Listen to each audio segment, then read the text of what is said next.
दोस्तों आप सुन रहे हैं कहानियों का बॉक्स विद दीक्षित वर्मा।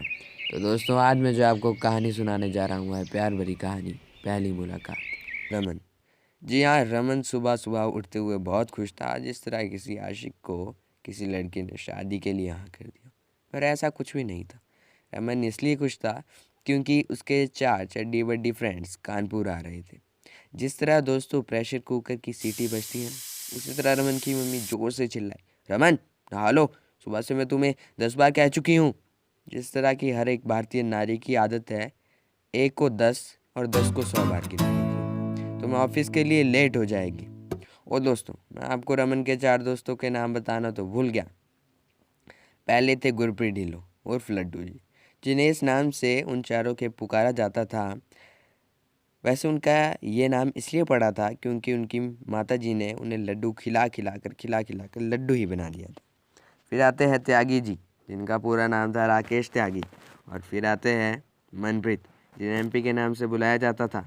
ये बहुत हेल्दी और फिट थे। तो दोस्तों फिर रमन अपने ऑफिस चले जाते हैं और मनप्रीत एयरपोर्ट पर लैंड कर देते हैं और वो सीधे रमन के घर चले जाते हैं। मनप्रीत एक सिंसियर मैन की तरह डोरबेल बजाते हैं। रमन की मॉम दरवाज़ा खोलती है। फिर रमन की मॉम बोलती है, आओ बेटा बैठो, मैं खाना लगाती हूँ। और मनप्रीत एक सिंसियर मैन की तरह खाना खाने के लिए बैठ जाते हैं।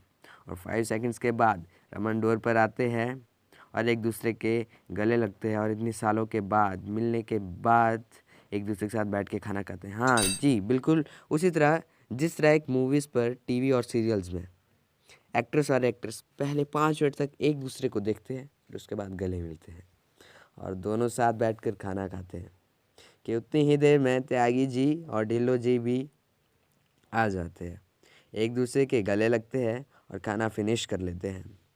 रात के करीबन 12 बज रहे थे और चारों को बहुत नींद आ रही थी। तो चारों 6th फ्लोर पर चले जाते हैं, जहाँ पर रमन का दूसरा फ्लैट था गैस के लिए। इतनी सालों के बाद मिलने के बाद बातें तो वैसे किसी की भी ख़त्म नहीं हो रही थी और ढिल्लो जी बहुत ज़ोर से हंसे, जैसे कोई बहुत फ़नी जोक याद आ गया हो हर बार की तरह। उन चारों ने उन 4-5 दिनों में बहुत मज़े किए। रात को 1-1 बजे आना, बाइक्स पर घूमना, गोलगप्पे खाना, बाहर खाना खाना एंड ऑल। और आखिरी दिन मनप्रीत मजाक के मूड में रमन से पूछता है, वे शादी का क्या सोचा है?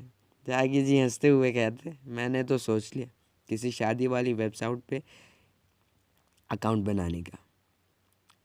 जैसे कि दोस्तों आप जानते होंगे शादी.com, जिस तरह आग जलने के लिए लकड़ी को चिंगारी की ज़रूरत होती है ना, उसी तरह ये बात रमन के दिमाग में शादी के लिए आग लगा चुकी थी।